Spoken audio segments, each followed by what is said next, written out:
All right, welcome inside another edition of the 360 Sports Show. I'm Andy Pezzelli, joined by Christian Lawber. Right off the bat, we just want to go over the format of the show. We lead with the biggest sports stories of the week from the wide world of sports. We're not just centered around New England, even though that is kind of our wheelhouse. We will talk the local team, so we go with the lead, we go with the local, and then we talk about whatever's left over from the leagues. And your questions, which you can send to us by emailing the360sportshow@gmail.com, or you can hit us up on Instagram or Twitter or Facebook at 360 Sports Show. And so we're going to jump right into it, and we're going to lead the show with the NBA trade deadline. Lots going down in the NBA this week. And to help us do so, once again, we are joined, special guest, our resident NBA capologist and sports fan, Matt Murphy. Matt, welcome to the show once again. Thanks for having me back on. This is nice not having to avoid making out with you. Yeah, I mean, I'm kind of disappointed, but so yeah, there was a lot of fireworks. Yeah, we had tons of trades, lots of fireworks. I'd say the biggest ones: Capella to the Hawks, 4-team trade. Yeah, we need to warm up for that one. Let's have that be in the middle. Marcus Morris going to the Los Angeles Clippers. Andre Iguodala going to Miami. D'Angelo Russell going to Minnesota. And Andre Drummond going to the Cavs. That's my favorite. What? Yeah. That's my favorite weird trade. So let's jump in. You know, we wanted to warm up to the Capella deal. So let's start with something nice and simple. Drummond. Marcus, we'll go Drummond. Let's just address the Drummond. trade. Okay, yeah. Andre Drummond going to the Cavs. I really want to see that lineup. Me and Matt were discussing this, Christian. We want Colin Sexton at point guard, Garland at the 2 guard, and then you play Kevin Love at the 3, and then Tristan Thompson at the 4, and Andre Drummond at the 5. You just become the anti-Houston Rockets. Just the ultimate tank squad. Get no offense, pretty much outside, except for Sexton, I guess. But it's an interesting trade. I think it's kind of one of those let's get out of a bad contract type of things for the Pistons. And that's a hell of a lineup amongst the trees. I'm down for it. If the NBA is you're just gonna have opposite teams. You're gonna have teams with like 3 7-footers on the floor at once, and then teams with nobody above 6'4". Yeah, it's definitely the most awkward lineup. You've got the 2 sort of clanky guards that are just firing shots up, and then you've got all these rebounders. But no, I think they're gonna. The plan all along was to buy out Tristan Thompson. So naturally, Drummond sort of comes in and replaces him. But yeah, definitely a weird trade. It's sort of like if, do the Cavs want to just spend all this money in free agency to go out and get Drummond if you were to opt out? And so this gives them a chance to try things out for 2 months, see if it works. It only costs them a second-round pick, and the Pistons basically just get to wash their hands of him. And he has an opt-out next season, correct? Yeah. So if you're the Cavs, are you really going to invest in him long-term? I don't know. I think you'll have a high pick, but I don't know. Is he really the long-term plan for them? Probably not. But with Tristan Thompson's buyout. What's the long-term plan for the Cavs anyways? Tank trade draft Kevin pick. Love. Why didn't they do it now? I just think when you look at his contract, it goes beyond 2021. Teams are doing everything they can to save and maintain cap space for that year because that's the big free agent year. LeBron James, Giannis, all these players. So teams are just going to do whatever they can do to just keep those max slots open for 2021. And because Love's deal extends into that, there's just not a lot of teams that are willing to take on that money. And then also just looking at his age, it's just not the best contract. It's one of those things that every year that ticks down, he'll become more tradable. That's what I was going to say. He has a hell of a contract for what he's giving that team, which they stink anyway. I mean, he also doesn't want to be there. Oh, yeah, that's clear. Yeah, he's chucking balls at Sexton's face and everything. Yeah, he's not happy there, but I don't know. It's an interesting one.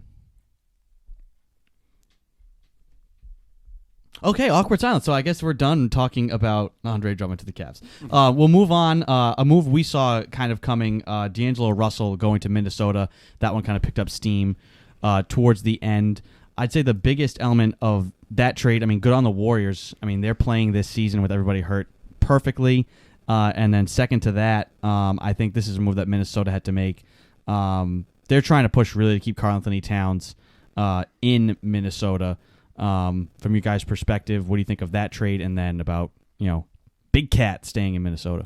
So this was all about the Warriors controlling the narrative. It was such an absurd move in the offseason where they're way over the cap and they're losing Kevin Durant. And so they needed to find a way to get something for him. So they actually did a sign-in trade to move him to Brooklyn for D'Angelo Russell. It was actually Kevin Durant and a first-round pick for D'Angelo Russell, which that makes no sense in terms of basketball-wise, but that's, just according to, because they're over the cap, it allowed them to sign D'Angelo Russell when they normally wouldn't be able to.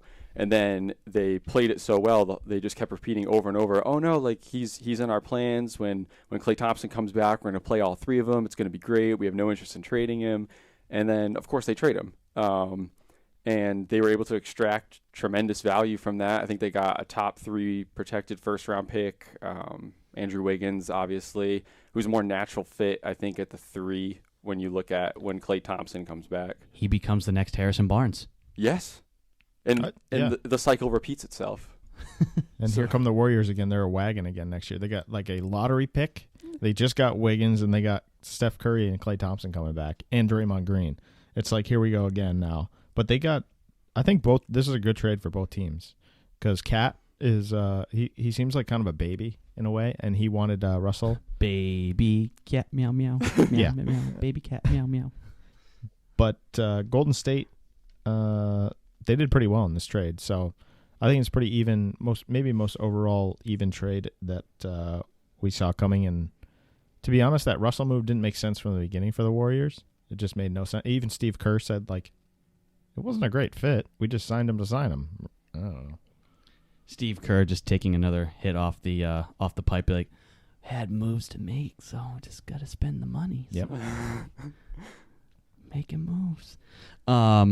Next up, Matt, you talked about this. Andre Iguodala moves. You wanted him to go to Dallas. He winds up in Miami, and we can address Miami. I think Miami now has made themselves a threat. There's some of the smaller trades that got made. They also picked up Jay Crowder. Jay Crowder. All caps, Jay The Crowder. Green Teamers love Jay Crowder because he has such a great contract and he does everything well, except he's played for 8 teams in 2 years, so I don't know how good he is. We have triggered Christian. Don't get me started on Jay Crowder, but no, go ahead. No, go ahead. Unload. Just go in on Jay Crowder right now. I don't think he's that good. He's played for 8. He keeps getting traded because of this amazing contract, but and I guess he offers some value in trades, but on the floor, I don't really see it. He is a bit overrated. He had his career year in 2016 with the Celtics where he was able to hit, I think it was 40% from 3. Since then he's been kind of clanky, sort of Who would you rather have, Jay Crowder or Gordon Hayward?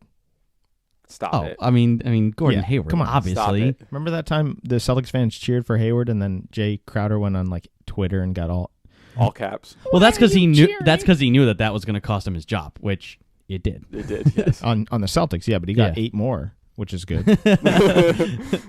I don't know. I think Crowder's the type of guy. Obviously, he hasn't elevated himself to say a Marcus Smart level of 6th man. I thought he would be. He was best when he got traded to the Cavs. I was like, he's the type of guy that could be he's the 6th man on a championship team. I think he's fallen off from that, but I think he's a good bench guy. He shouldn't be a starter. Glue guy. Yeah, he's a glue guy. Heart hustle, can play defense, can shoot the 3, an energy guy. He could be like a James Posey. Yeah. I think that's his type of role. Better than he is, though. Yeah. I think he's full he does. of confidence. Good on him. He was a 2nd-round pick. He exceeded expectations. Brimming with confidence. Now, I will say they can match up pretty well against a lot of the teams in the East now with Crowder, Iguodala, Jimmy Butler defensively. That team is pretty good now, and they were good before. So they added some pretty good defense and also on the offensive end as well. Now, Iguodala is a weird one because he hasn't played in half a year. So is he going to be ready to go? Memphis was just yeah, you can be on our team, but not, basically. Yeah, and so I guess Pat Riley did his research, obviously, and they concluded through private workouts and and Iggy was still the real deal. He was still elite, and this is just sort of like a bizarre. How in the world was Pat Riley able to flip pill popping Dion Waiters and out of shape James Johnson into the expiring contract of Solomon Hill and Jay Crowder? And the reason for that is because Memphis just sort of overvalues Justice Winslow. And if he can stay healthy, he could be a tremendous player. He can guard 1 through 4. He can play point forward. There was one point last year where the Heat only had one point guard on their roster. It was just Dragic, and then he got hurt. So Justice Winslow was their starting point guard. And I'll never forget back in, I think it was the year he was drafted, 2015, Danny Ainge offered 6 draft picks to move up. 4 first-rounders. Yes, to move up to select Justice Winslow. And the Hornets turned it down to pick Frank Kaminsky. Had to have Frank. One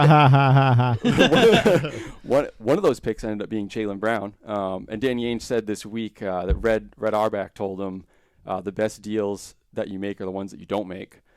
Danny really took that to heart because he makes no deals. He's got that framed on the wall right now. Yeah. And so no, I think it was well played by both sides, although I think Memphis probably could have at least extracted a draft pick. They were holding out for a first-round pick. And Miami somehow gets to maintain cap space for 2021 to go after Giannis. So they basically took Iggy's contract, they extended it as a team option. He signed for next year and then a team option for the year after, which is basically identical to what Justice Winslow was signed for. So nothing changes other than Miami gets cap space for next year for a quick 1+1 deal, and they get Jay Crowder. So woohoo! Definitely a win for Miami. I still don't understand. Well, when the Don, Pat Riley, comes to you and says, I'm going to give you this, and you're going to give an offer me you this. can't refuse. Yeah, it's do it. I just don't. And just through all the suspensions and the nonsense with Dion Waiters, and then right before the trade deadline, they're like, oh, let's just showcase him. And he goes off and hits all these threes, and now all of a sudden he's somewhat tradable. It's well played. But I think if you're Memphis, don't you just want to get out from underneath Iguodala? I mean, you get something back for him, but you had to make the trade. Yeah, but. And I think Miami wins out just based on where they are in the standings and the players that they got. Obviously, make them now contender probably. Yeah, in the East. They probably can match up the best, and we'll get to the Celtics. I think at the end of this, we'll address kind of since the Celtics didn't make a trade, we can't talk about them yet in depth. We'll talk about the Celtics and the fallout around the rest of the NBA from some of the trades. But I'd say Miami now is positioned best, I think, to defend the Celtics. The Celtics have all these wing guys. Their whole philosophy has kind of been to just spread the floor. They're not as all in as, say, the Houston Rockets are, but Miami is probably the best and toughest matchup now for the Celtics, I'd say, going forward. Yeah, I would love that playoff matchup. That would be unbelievable. It would be a good one. It's Danny's bucket of wings against Pat Riley's bucket of wings. Bucket of wings. Buffalo versus barbecue. Right, seriously. And you've got, Bam Adebayo against Daniel Tice and Jimmy Butler against Gordon Hayward. That would be a hell of a matchup. Okay, next trade we want to talk about is Marcus Morris going from the Knicks to the Clippers. The Clippers Don't made forget about moves. IT. Well, I was just gonna say crying emoji for Isaiah Thomas, who gets traded to a title contender and is immediately waived. Yeah. So Poor guy. your guys' Pour one thoughts out for on IT. Getting traded and waived, and then Marcus Morris on the Clippers, another team loading up. Yeah, they're already super deep, and now Morris comes in and adds defense, toughness, 3-point shooting, and he's got a good mid-range game. He's just overall pretty solid player. So for them, pretty good deal. IT. He actually, I think, still has a chance to go to some contender. He could help someone. Maybe, who knows? Maybe even Boston. I don't know, but definitely a good move for the Clippers. I mean, they're definitely loading up. They see the opportunity because I think in a 7-game series, I think they beat the Lakers. So that's really your competition. I have a prediction on IT. I'll give it after I let Matt talk about this trade. Yeah, this deal to me sort of ties into the change in direction of the New York Knicks. Dolan went out and fired their president, Steve Mills, and He was an interesting character in terms of just toxic leadership, toxic executive. He actually, a couple of years ago, there was a plan to oust him, and he went ahead and, as they were interviewing new GMs, he signed Tim Hardaway Jr. to a massive contract, and no one understood why he signed that contract.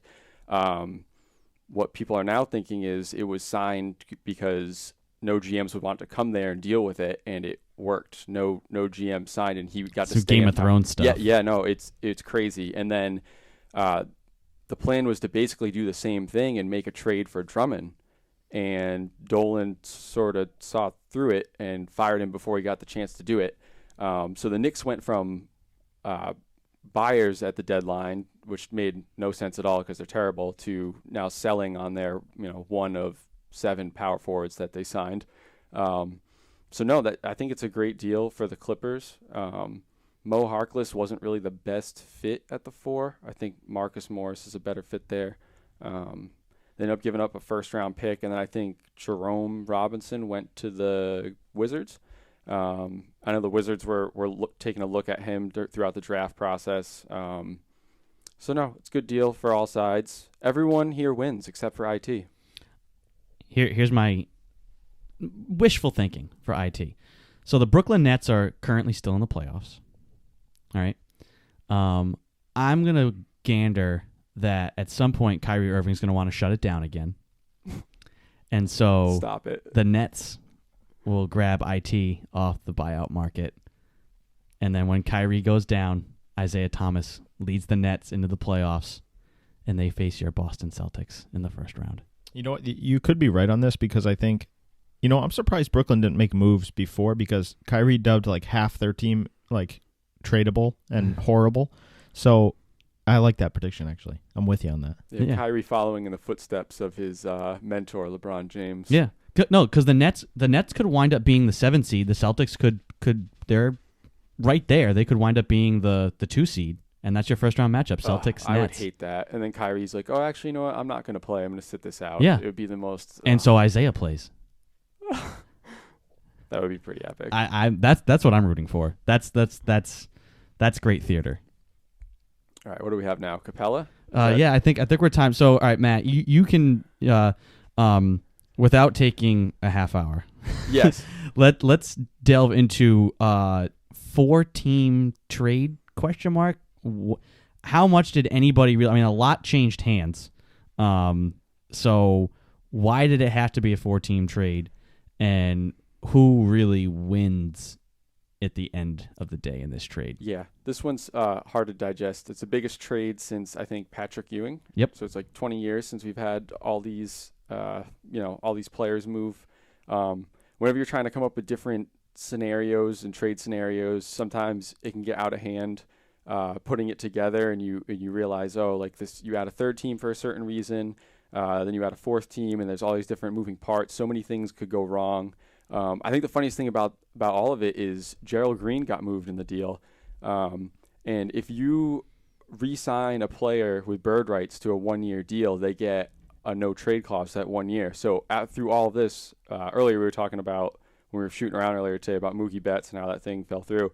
Gerald Green could have just like blown this all up. He could have just been like, "No, I'm not waiving my no trade." And it just, so what, like, under the table deal happened so that Gerald Green would agree to get moved and then waived. Where did he wind up? I can't quite remember. Was it the Timberwolves? Maybe Christian, if you can pull that up while we're thinking about it. But yeah, I think the plan is to waive him because he's injured. Maybe Daryl Morey just told him, "Hey, if you do this for me, I'll re-sign you next year." Who knows? But no, I think last time actually off the air we were talking about a Rocco deal, and I think for Houston, now they get PJ Tucker, who's sort of like that 3-and-D player who can bang with bigs, and then Rocco, even though he's taller, he's definitely better suited on the perimeter. He's first team all defense last year, and Robert Covington for those who aren't. Rocco, and who's now the tallest player on the Rockets. Oh, really? I mean, he's 6'9". That's true. Yeah, he's their tallest player. He's a 6'9". Yeah, and he didn't play forward. center. They had him playing at the 3, and Tucker played center. They have that pyramid lineup where it's like the tallest player is just sort of at the 3. But yeah, no, I think it makes sense for Houston because Capella just wasn't a fit anymore solely because of Russell Westbrook. Yep. So this opens up the floor for him. And the reason they had to include, they actually sent a first-round pick with Capella. Probably a lot of Rockets fans aren't happy about that, but the asking price for Rocco is 2 first-round picks. And Capella just sort of, his style of play isn't really what the NBA is trying to do now. It's very specialized. And yeah, I think they ended up getting a future second-round pick and another, I think Jordan Bell, who they flipped for another total weirdo wing, and Bruno Caboclo. So yeah, Houston just is going like full. Sounds like weirdo. a made-up name from the AI on like NBA 2K. It's like you're 30 years into create a franchise, and it's got whoever you just said. I just want to look at their depth chart because it's just 2 juggernaut scoring guards and then just a bunch of small forwards. They're all in. It's just totally bizarre. They're full-blown Morey ball. Like, this is his last stand. I can't wait to see the Game of Zones about this. I mean, it's. I didn't think it was going to work. I don't know if you guys got a chance to watch that first game, Rockets-Lakers. Yeah. And I didn't think. I mean, the Lakers, with all their size, I'm watching them just dump the ball into AD. Like, it takes commitment from both sides to commit to, we're just going to keep shooting threes, and like the percentages are going to bear out in our favor throughout the game. We'll let Russ and James attack the basket. Everybody else just shoot 3. You have a 3, shoot it, and by the end of the game, it'll work out for us. It takes commitment on the other side to be like, just keep going at the mismatch inside and don't settle for shots. And in like the fourth quarter, like the Lakers just completely imploded and turned the ball over and settled for shots. And I mean, which is so weird because Mike D'Antoni says to his team, don't play defense. We just want to score 160 points. And then the Lakers don't. I don't know why they didn't take advantage of any mismatch in the fourth quarter. They just completely imploded on themselves.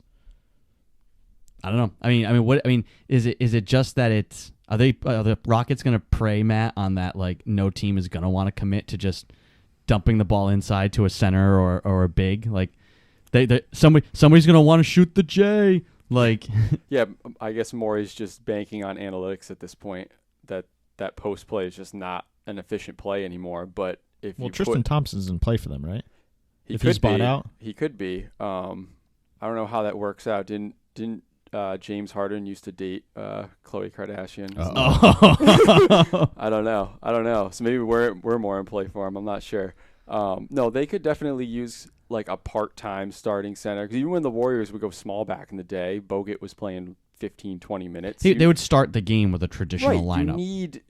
I don't know. They're just like flipping basketball upside down. And the Hawks get Capella, and they needed that. They needed a physical presence inside just because they're a young team. A lot of times you have a young team that just aren't able to do the things that you sort of take for granted, like just coming down with rebounds and protecting the paint. So I think Capella makes sense for them. They're going to see how he fits with John Collins. So he could be a guy who's on the move. So yeah, I don't know. Just a humongous trade. You know what's weird? Oh, real quick. So Gerald Green, who is injured, went to Denver. Okay. Which they got like a collection of crap, kind of.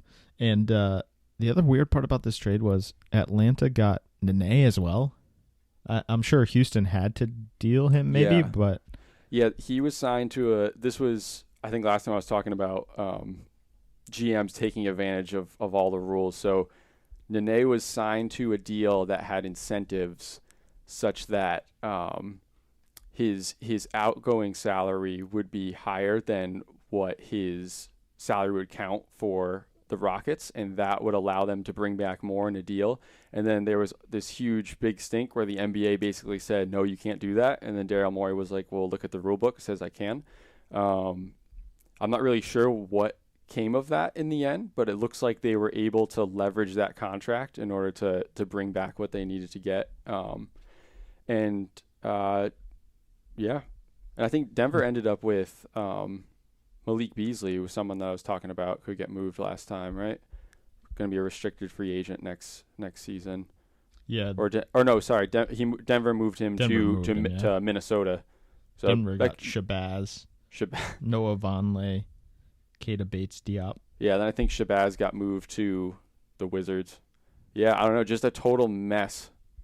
Lot of spare parts being thrown around. Yes, exactly. Yeah, whenever you're trying to match salary, you're trying to find guys who sort of make sense in places, and that's exactly what happens sometimes. They sort of make sense, and then they ended up getting flipped in other deals. So, yeah, just a total mess of a deal. We'll see how it works out for him. I was talking about the Rockets and will this be sustainable? So they beat the Lakers, and then Russ sat out Friday against the Suns because I guess they've planned to sit him out on back-to-back games throughout the season to preserve him.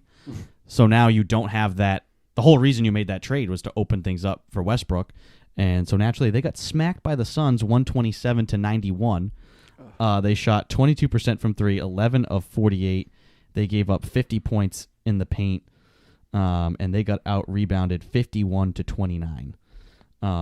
So the Suns are huge too, by the way. Yeah. So if you don't have that lineup is only going to work if you have Westbrook and Harden healthy. Like if either of them has to like miss a game in the playoffs or miss time, like if one of them rolls their ankle, they're going to miss 2 games. Like that's it. They're cooked. Yeah, that's it.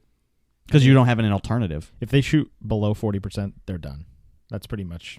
They don't play defense, and then when they face a bigger team now, unless something happens where they get a Tristan Thompson or someone else that's taller than like me, they're not gonna.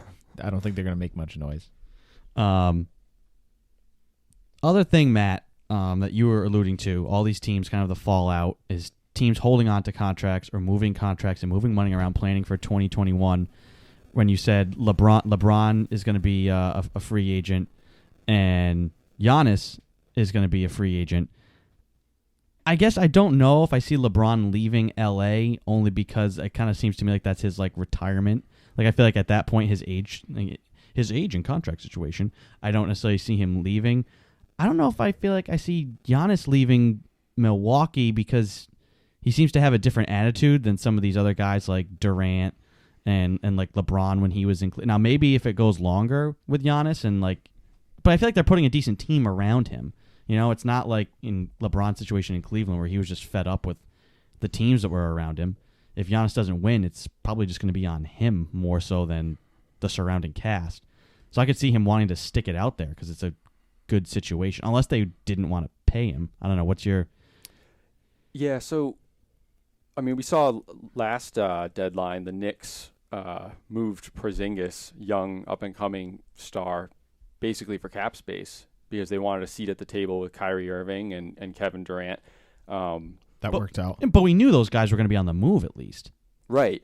But teams, you know, and when you look at even even Kevin Garnett back in the day, Danny Ainge did all those shifting of contracts and flipping guys. That was planned out 3 years in advance. And the risk is it doesn't work out. But GMs they think it's worth it to take that risk because if you do, you have a very good chance of winning a championship. So teams would rather have like a 45, 50 win season and just have a chance to get a meeting with a guy than maybe have like a 55 win season and move up in the standings but never have a shot at it. And that's just from the lack of parity in the NBA. You need talent. And so, yeah, teams are going to hold on to that cap space. This offseason, I think the only teams with cap space there might be like, I think around 5. So it's just going to be a year of teams using the mid-level exception, and you're going to see a lot of sign-in trades like last offseason in order for teams to add talent over the cap. But yeah, no, there could be, I think it's up to 18 teams in 2021 with max cap space, and it's more than just Giannis and LeBron. There's also Blake Griffin, Paul George, Kawhi Leonard, Mike Conley, Rudy Gobert, potentially Gordon Hayward, Kyle Lowry, Drew Holiday, Victor Oladipo. Like the list just goes on and on and on. Young players, Tatum, Mitchell, Adebayo. So, yeah, that's going to be the big free agent frenzy. So teams think it's worth it to just save that cap space. What do you guys? I mean, in your personal opinion, I don't think Giannis would go anywhere unless something just went terribly wrong in Milwaukee. I mean, just go right around. What do you guys think as far as if he would stay or go? I think he's sort of one of these throwback players who doesn't he's not part of the friends and family AAUification of the NBA. He kind of just sticks to himself, and I could totally see him being the type of player that where all these players are shifting teams. I could see him staying with the Bucks. But don't count out Pat Riley and the Miami Heat. They almost did something scary last week, adding I think they were on the verge of adding Gallinari, and that fell through. So yeah, I would never count them out, but I think he stays with the Bucks. Yeah, I would agree. He seems like, and also he's going to get a massive contract if he's on that. If he's going to get that super max contract deal. So I don't think he's going anywhere, and he doesn't see, like you mentioned, he doesn't seem like the type of guy that's like, I want to go build a super team and win this thing. Like he's kind of wired differently, and he seems like one of those guys that gets it, and like, I don't know if he's there yet, but he'll be on his way, and the Bucks are a wagon again, so we'll see what they can do in the playoffs, but I don't think he's going anywhere. Now that we've kind of discussed all of the trades that have happened, let's talk about the trades that didn't happen, and none happened for your Boston Celtics. They were in on a lot of guys. They were kicking the tires on plenty. I'd say they were closest to getting Wooden, right, from Christian Wood. Christian Wood from Detroit. And then they were in on Davis Bertans from the Washington Wizards. Neither of those deals went through. The Pistons pretty much, I think, kind of just stonewalled the Celtics. They didn't want to do a deal. They were going to listen. And evidently the Wizards were too. Like, they were going to listen, and unless somebody like totally overpaid, I think even if they were offered the 2 first-round picks that they were saying they were looking for, they essentially weren't even going to take a trade anyways. I think the Celtics are still fine. I didn't want to overpay for anybody. Sure, there could have been some other smaller deals there, but at that point, what are you really gaining? I still like where the Celtics are at. We'll see what they can do on the buyout market, even though I don't know how much money they're going to have to throw at guys, as opposed to years past where they could throw like $10 million at Greg Monroe, and he's like, well, I'm coming. Well, luckily Gordon Hayward didn't snap his leg this year, knock on wood. Yeah. Why did you have to say something like that? Well, that's how they got the disabled player exception. That's true. So Celtics don't make any moves. Matt, who is out there that they could target on the buyout market? Who would even want to come? And Evan Turner. Depending, I think Evan Turner is one of those guys. I think he's the only guy that I can see that would have, because it's, you can correct me. I think it's basically just a prorated minimum salary. Correct, is what the Celtics can offer. That's correct. There's a couple teams that have some. See, I'm learning. Yeah, there's a couple teams that have some unused exceptions that could totally outbid us. I think, I can't remember which team it was, but they have like up to $4 or $5 million. So we could get outbid pretty easily. But the only guy that I was really hoping for was Marvin Williams, just because I mean the connection with Kemba, but also when anytime you add someone like Evan Turner, you add him to a lineup, he's at his best sort of as a point guard wing. And then if you do that, does that mean that Wanamaker plays less? Or is Wanamaker cut? Because now they have to waive somebody to make right, roster and spot. You probably wouldn't waive Wanamaker. You'd probably waive our favorite team mascot, Vinny Sexpants, or whatever people are calling him. But no, I thought when you look at just uncertainty on the roster, that sort of combo forward position that's been held down by Ogilvy and Grant Williams. I know Grant, they've been playing him at the 5 a little bit. It's your favorite lineup, Christian.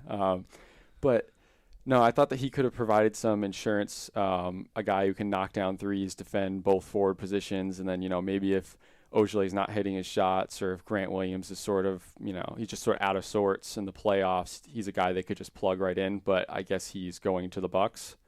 So yeah. Kemba's pissed too about that one. I don't know if you saw that the other day, but yeah, he's bummed not out. happy. He was bummed out.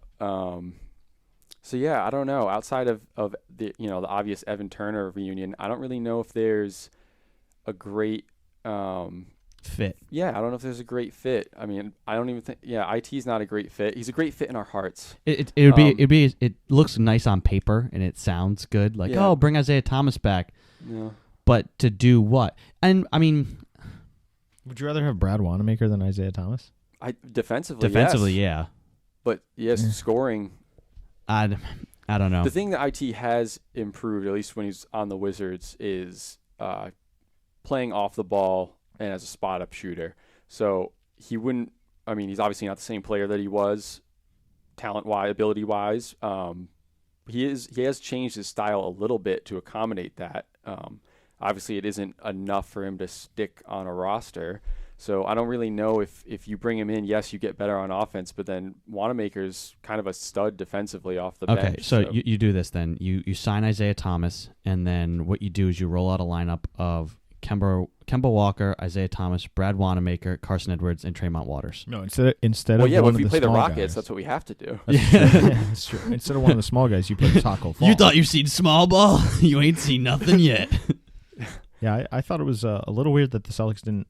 I don't know. I don't know if what you consider an overpay, 2 crap first round picks as an overpay, but I would have explored that more because I mean, now it would have been 2 first round picks, probably Langford, and then maybe Langford. Ojale or somebody. And so I'm on the fence with Langford. I've been now that he's actually been playing some out of necessity. I'm a little more impressed with he's 19. What he 19. can do. I don't know. I think at some point it depends. You have to make the you have to do the calculus. Is this team, X amount close to a championship where we need this part and this is going to put us over the top? If they had Bertans and you've given up Langford for that, are you still beating the Bucks? I don't think you had to give up Langford for No, that deal. I think that was a salary filler plus 2 first round picks, but I think it ultimately comes down to, unlike other teams contending that have veterans where you just say, oh, this veteran on a minimum contract isn't that good, let's replace him with this, this player who's, playing really well for this rebuilding team. The Celtics have a lot of potential for internal growth because of the young players they have on their team. They have too much potential for that, though. That's the problem. Yeah. But they can continue to grow throughout this regular season. Who knows? Maybe a guy like Carson Edwards ends up finding his way back into the rotation. He was off to a great start until he started throwing shots off the side of the backboard in game 1. But yeah, I don't really know. They weren't willing to overpay. Danny Ainge is trying to save those picks for potentially a bigger move. Maybe. I think Danny Ainge wants more people to buy Red Claws season tickets than Celtics season tickets. That's what I think. Because he's just stockpiling these picks, and the Red Claws are the best. They're a juggernaut. They're a wagon. Well, the Celtics just bought the Red Claws. The Bucks farm team is also really good, but they've lost 4 in a row. Oh, that stinks. Yeah, I poked around the G League standings because I was like, I just want to see how these teams are actually doing, and some of their rosters. I didn't know Dragan Bender is in the farm system for the Bucks. He's down in their G League. He actually just got waived. Yeah, He got waived? No, well, he got waived from the Bucks, so yeah. I don't know. Maybe he'll get assigned to a different G League team. Oh, the great Dragan Bender. You can't win them all, can you? No.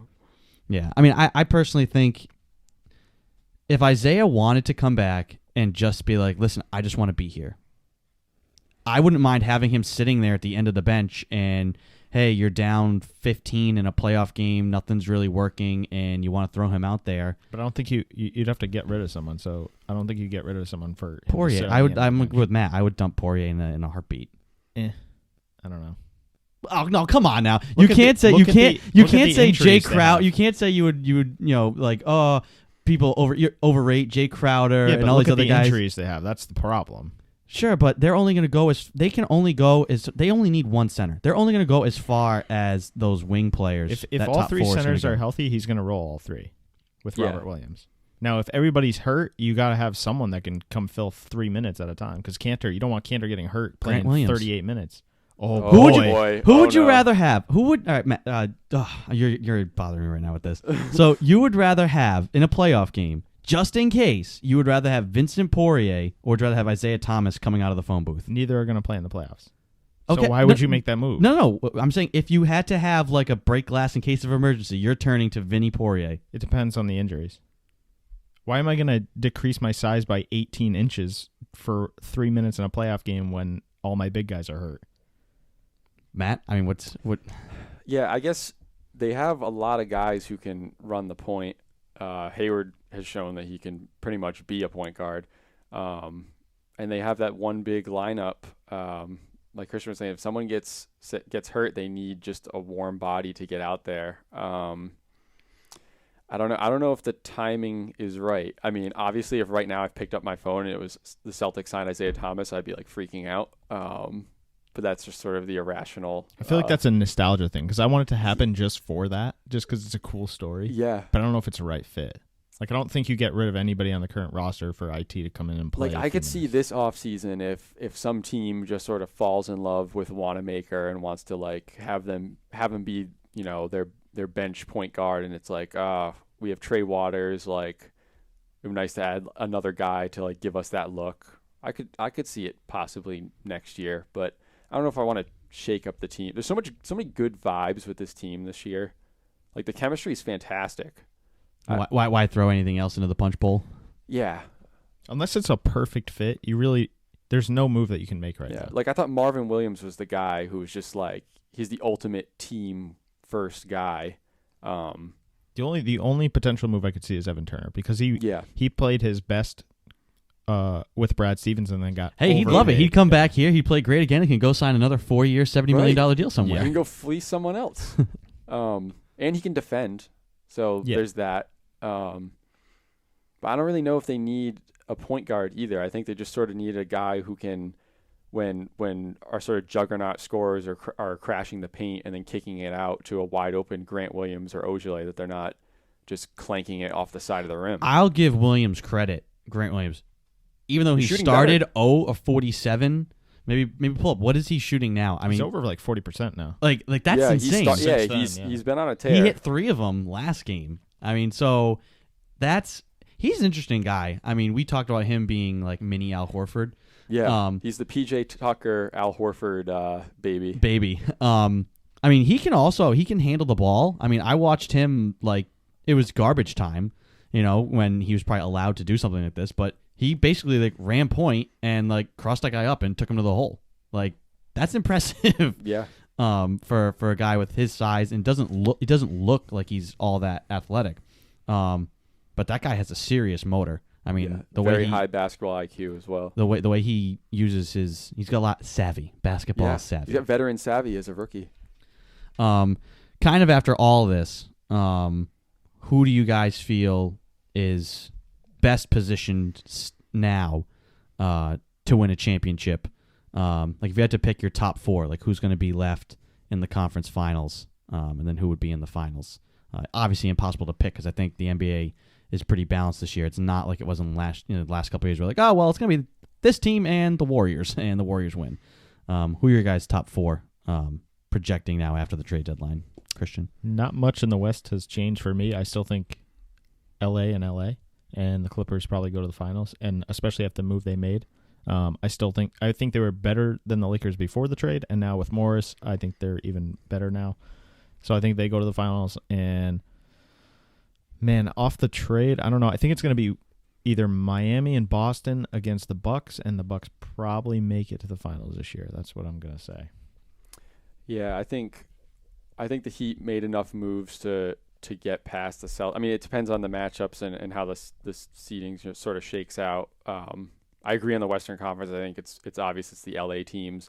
I feel like it should be the Clippers. The only thing that scares me is they have this like weird chemistry thing that's brewing. I don't really know what's going on. It's not as bad as the Sixers situation, but there's smoke there though. Yeah, it's and I think it has to do with a lot of these role players that were on their team last year that aren't paid a lot of money, that they developed this identity of being a scrappy team, and then you add these superstars who are taking like every other game off, and it's just sort of like a weird mix. Normally when you build a team, you identify your superstars, you find a way to get them on your team, and then your team has already been blown up by then, so then you sign role players to fill around them. The Clippers did the opposite. They had elite role players, and then they added stars to it, so now there's a lot of friction.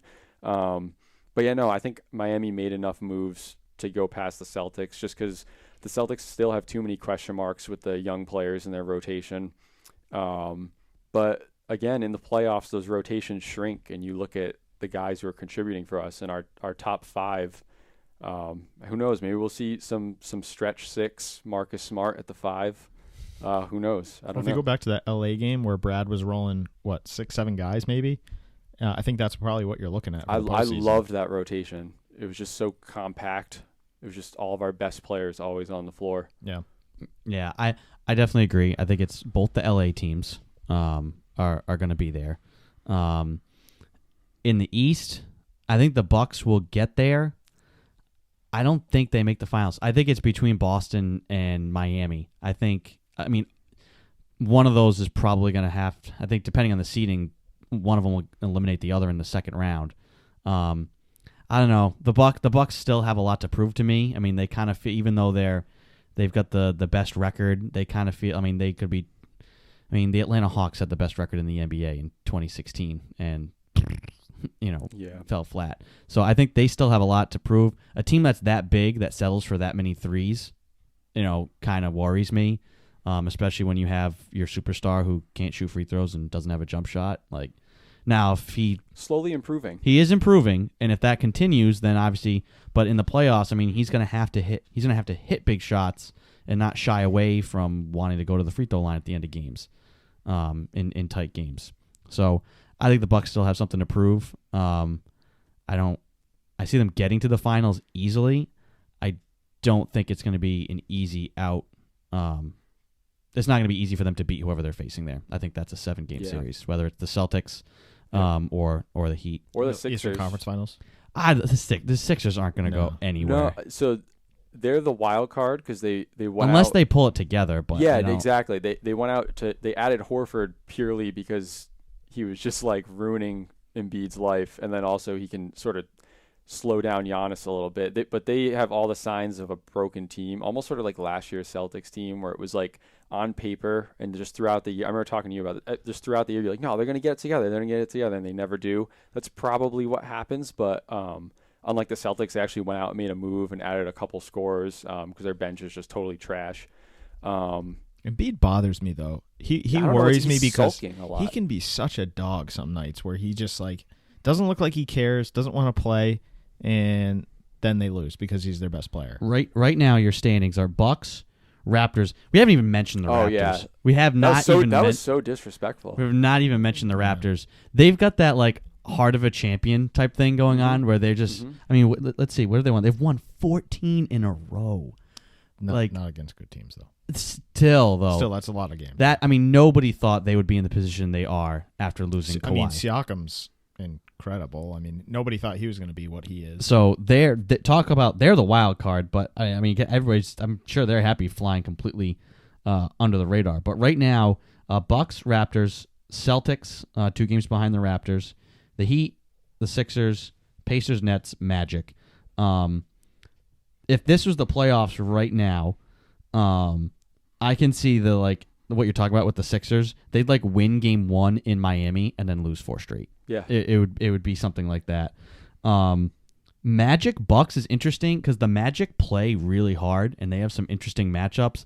That's the type of team where if the Bucks don't really bring their A game, they just find themselves in a fight against an upstart team. Yeah, kind of like the Celtics in 2008 against the Atlanta Hawks. Yeah, and it's like, oh crap, comparison. we're in a game 7 in the first round. This wasn't supposed to happen. That would be an interesting team. Or if I don't know. I mean, if the Wizards were to sneak into that spot, I mean, that's another tough team because they're not going to play defense, but you're going to have to score 140 to beat them. But yeah, I mean, I still think it's Bucks and then Celtics and Heat, just because I don't believe in the Raptors. I'm sorry. It's tough. I mean, I can't believe I forgot about that. I mean, Kyle Lowry scares me to death, and his clone Fred VanVleet. It's just they're a scary team. They've gone the distance, and they pretty much the only player they lost was Kawhi, and they just filled in with all these undrafted players. They're playing unbelievable. Terrence Davis is balling out of his mind. Without Kawhi, postseason. Yeah, they do sort of. Can they revert back to the Raptors we know and love from the past 5 years? Yeah, they do sort of. They're screaming loudly as the team that as a regular season team. We're really good in the regular season, and we're going to fall flat. Maybe they're past that though. Who knows? I mean, they lose arguably the best player in the game postseason. They'll have to do it because I don't. I don't know. Yeah, it's that trade-off between Kawhi was generating a lot of the offense. I guess we'll see if Siakam's the real deal. if they're going to be funneling the ball through him. I mean, yeah, he's kind of the guy. Him and Lowry are kind of the two, and they'll have to carry him. And they still have Gasol. They still have Ibaka. I'm just glad that it's going to be interesting. I mean, we just completely forgot about right now one of the best teams on paper. I think that speaks to how exciting the NBA is right now. So hey, a lot to sort through. A lot is going to happen, and I think it's going to be a very, very exciting spring. Thank God. The NBA's been so boring. Yeah, at least for this year, and then the Warriors are going to come raging back next year. And Durant's back, and yep, here we go again. Yeah, but at least Durant's like on another team. That's like true. the Warriors are going to kind of go back to that. I mean, hey, they kind of picked the wrong year to be in the lottery. Yeah. I mean, the talent is not there this year. Don't worry, they're going to trade the first overall pick in Wiggins for some superstar. Yeah, for Karl Anthony Towns. They'll just flip him right back. Could you do that? If you wait a year, yeah. So there's no reacquiring for the season. So yeah, they could, but that's just so they couldn't do that at the draft, but they could do that when? Yeah, after July 1st, I believe. So they could draft whoever the Timberwolves want. They could hang alternate universes. They could hang on to that guy. Where are we right now? And then the Warriors can just trade like the next 4 years of first round picks, and get that pick and Wiggins back for Karl Anthony Towns. Sure, it could happen. I'm just saying. Yeah, theoretically, fire up 2K on paper in within the 10,000-pound rule book of NBA salary situations. To do this, you need to go into settings and go to force trade and turn that on. Right. I mean, that's what you're saying. That's what Pat Riley did in that Miami deal. That's true. Yeah. How do I trade Deion Waiters when he's high off of gummy bears and a bag of peanuts? Yeah. Well, anyway, Matt, thanks for stopping by, giving your insight. It was good to have you on pre and post deadline.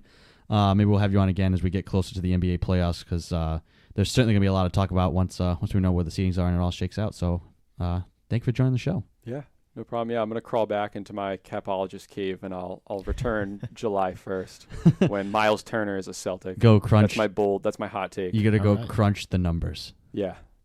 I'll be crunching. I like that move. Miles Turner on the Celtics. It's happening. I'm going to will it into existence. I'm just going to keep projecting it out into the universe until the universe gives me what I want. Didn't give me what I wanted with Anthony Davis, so who knows? Or Kevin Durant. Or Kevin Love. Back in the day, Celtics fans, we wanted our big three was going to be Jeff Green, Kevin Love, and Rondo. Yuck. Oh. Yikes. That's why you have to be careful for what you wish for. Thank God for the future. Well, anyway, we'll take a quick break and then be back. So thanks, Matt, for joining the show. And when we come back, we'll talk a little bit about the Super Bowl and Tom Brady. Okay, so I want to give another big thanks to Matt Murphy for coming and joining the show, talking all things NBA and giving us, we all like to speculate about trades and signings. Oh, just go out and sign this guy. And Matt's the guy who says, like, yeah, no, you can't do that. You can't do that. Can't do that.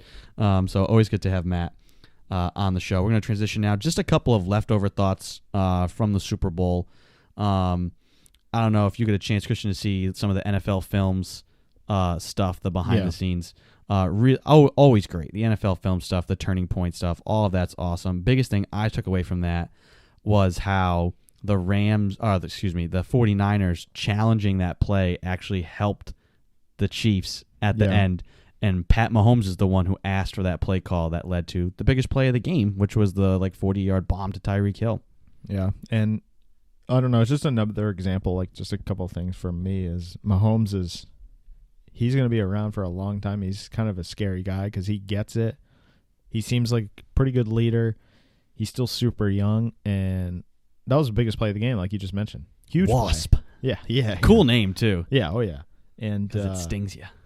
And that team is going to be scary for a long time. They might not hit a run like the Patriots, because I don't think we'll see that in our lifetime again, because it was just so insane. But he's definitely got the potential to at least always be in a conference championship every single year, like the Peyton Manning thing. Yeah, true.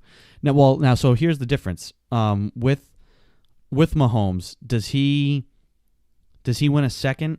Does he get back to another one? Can he win three? Like right now, there's kind of, as far as in recent history, like say the last 10 years, there's like two tiers of quarterbacks. There's Brady. There's no one else close. And then you have these guys who kind of each have become like they were like the prince. Like, is he going to ascend to become the king? You had Aaron Rodgers, won one, and then hasn't gotten back.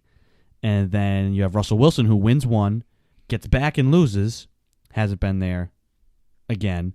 And now you have Mahomes, who is like has an opportunity. Can he get into that Russell Wilson class and get back?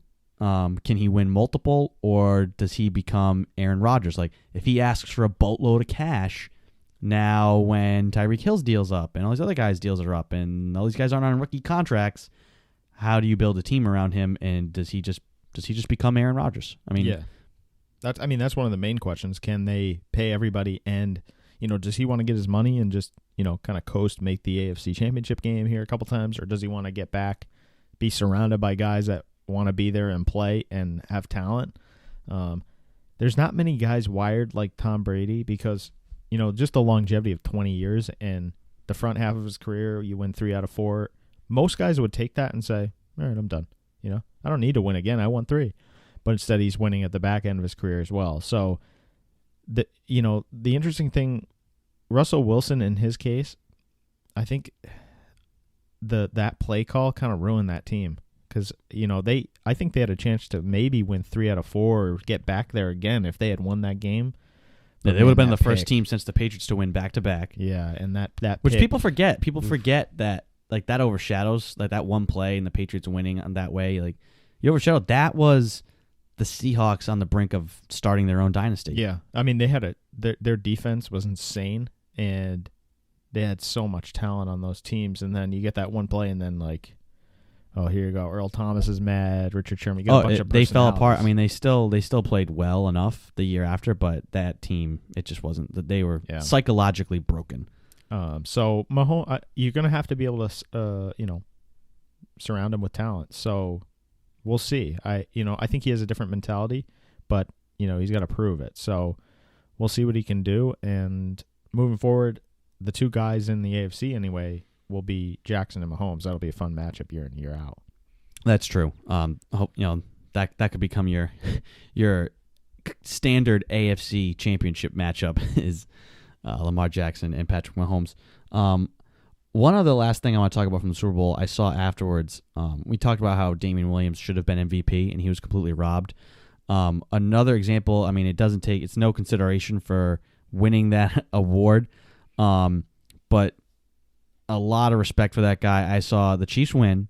Niners are heading to the locker room, and cameras caught him going into the tunnel and consoling Raheem Mostert, a fellow undrafted running back. Yeah.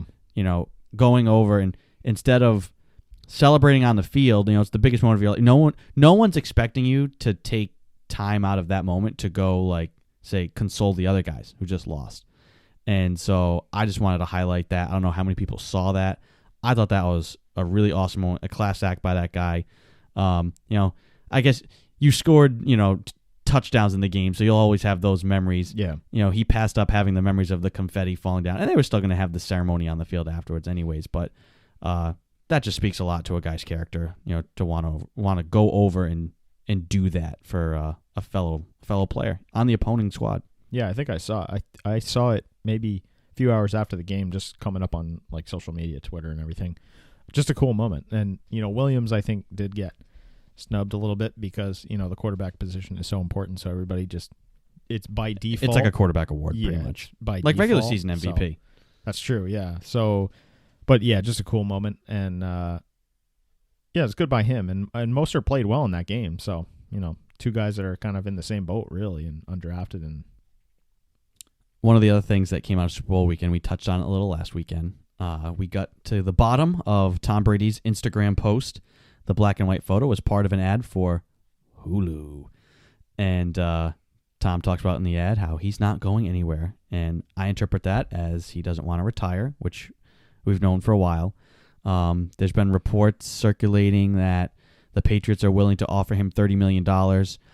I don't know where they're going to fit that money. We've been over this on the show about the rookies they'll have to sign.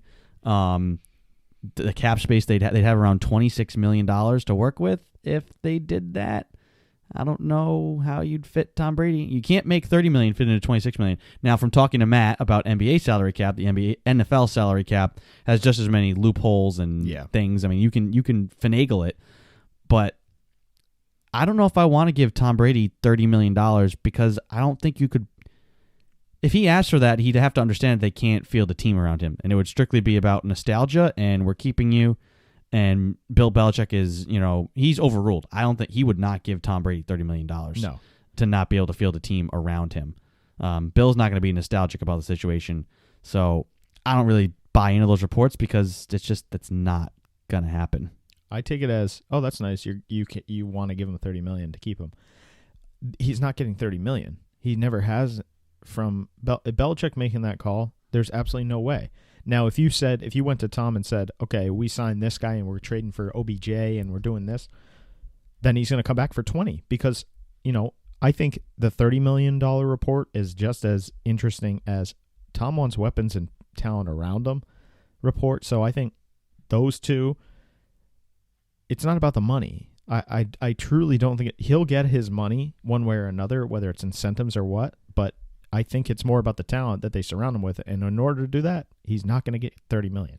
Yeah, it would be the highest single-year value he's ever had in his career. The highest single-year value he's ever had in his career was this last year, $23 million.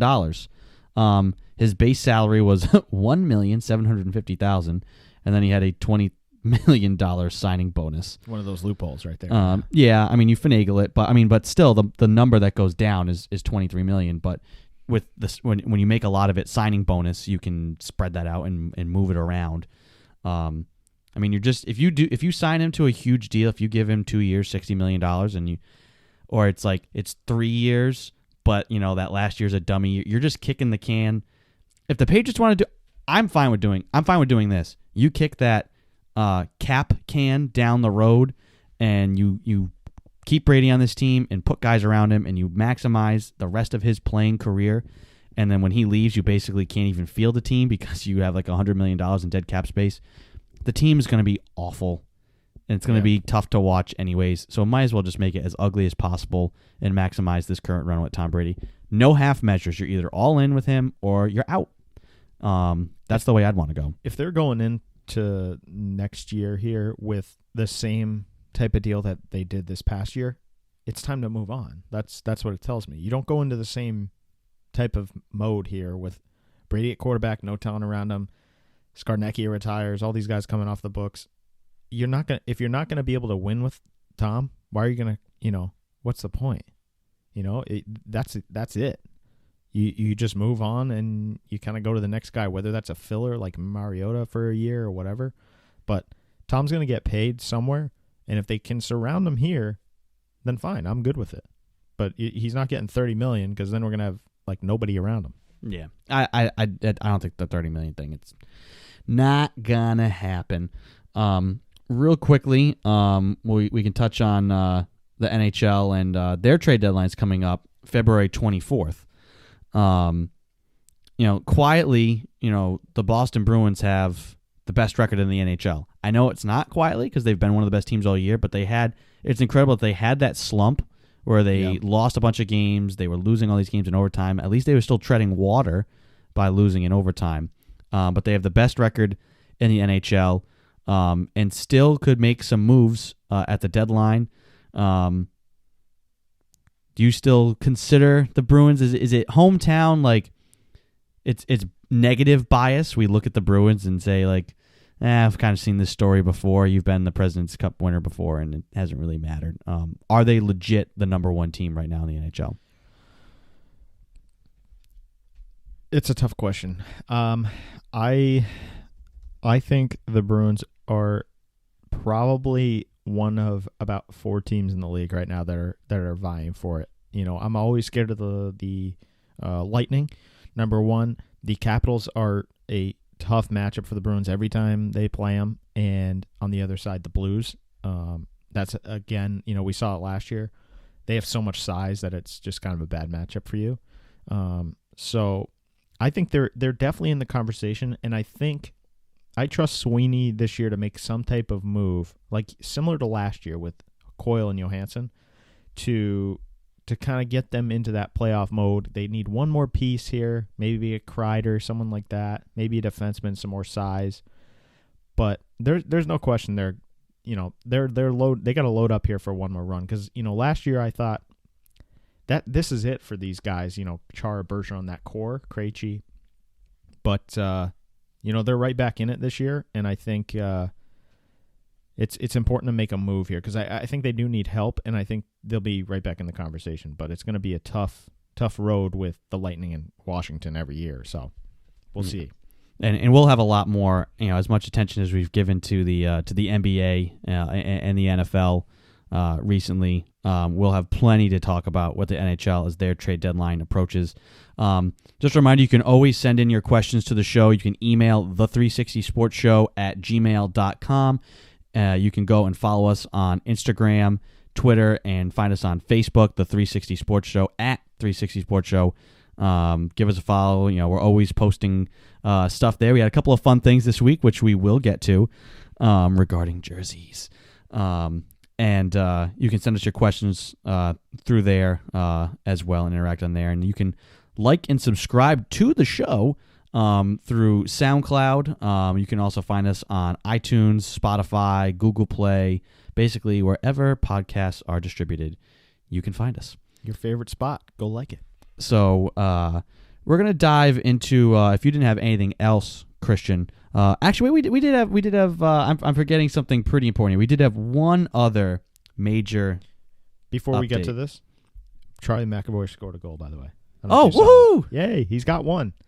He's just gonna go on a tear. I was gonna say he's gonna go on a tear. I mean, I'd rather have him now and at the end of the year and in the playoffs than all at the beginning. But just for the record, so you don't see the offense this year, but his defense has picked up, and I'm okay with taking a little bit of hit on the offensive side when he's playing with Chara, because he's kind of left there on an island some of the time.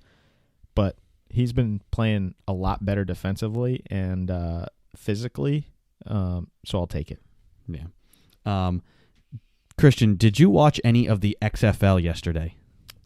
I caught a little bit of it. You know what I did see? That guy threw up on the line. Did you see this? The wide receiver they're on the line, and he just throws up out of his helmet, and then the play goes.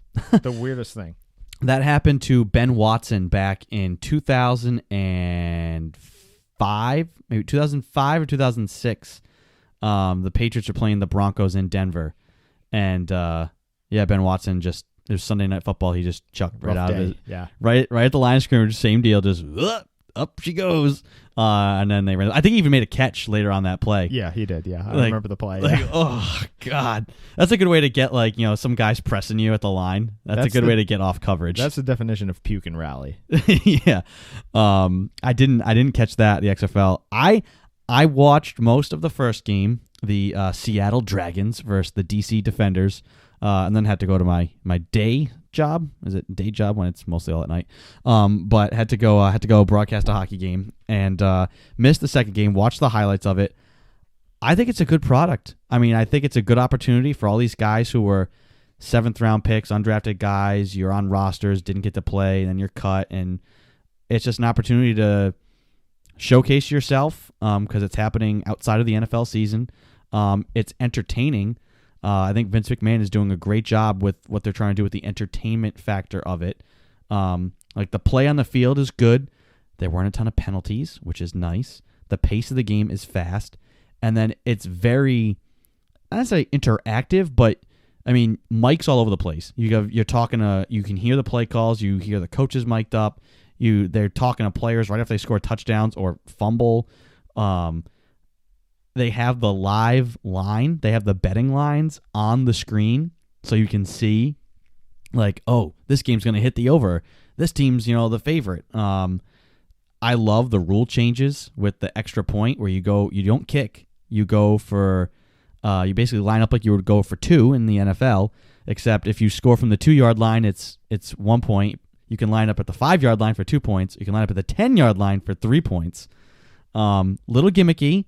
But they're basically just saying, like, hey, all these rule changes that people have wanted to see in the NFL, we're going to try them all out and see how it goes. The kickoff is bizarre to watch. Yeah, it is. And that's actually one thing that I was like, maybe the NFL will go that way. It's kind of weird and like you said, gimmicky. But there's a couple things that are like, Maybe this will intrigue the NFL in these rules because it is kind of like an entertainment thing, the XFL. But some of the weird, quirky things were kind of cool, actually. The double pass, which I think is a sick rule. So you can have 2 forward passes in the same play as long as they're behind the line of scrimmage. So you could say dump the ball off to your running back like in the flat, and then he could then throw it downfield as long as he doesn't. As long as the pass, you can't throw the ball past the line of scrimmage and then throw it again. But if you like, you could have a screen pass. You could throw a bubble screen forward. Like you could have everybody come up field, dump it off over the top to your running back, and now basically that's the new line of scrimmage, and he's got all these blockers, and then he could chuck it deep. Like there's so many wrinkles out of that. It's going to be entertaining to watch. I mean, most of the teams yesterday kind of played it safe. Didn't get too crazy with it. The kickoff, for those of you who hadn't seen it, if you're the kicker, you stand at your 30-yard line.